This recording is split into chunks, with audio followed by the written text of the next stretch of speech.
Assalamualaikum, selamat pagi. Jumpa lagi kita perkongsian step oleh Abang Lima. Kali ni insyaAllah kongsi step lukis bunga kemboja. Tu pagi selepas hujan. Kebiasaan lah. Step-step Abang ni sama saja.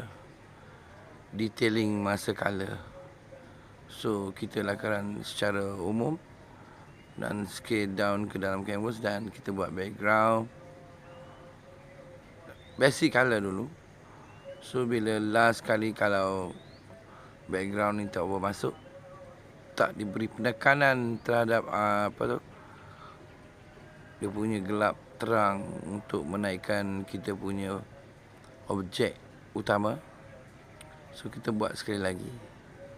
So ianya sebuah apa tu, kemboja warna putih. So kita banyak guna warna grey lah, grey putih.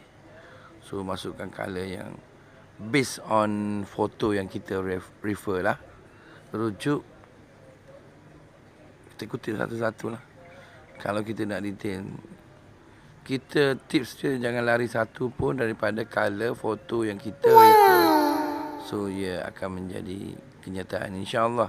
Kalau tak 100% pun dalam 60% kun fayakun.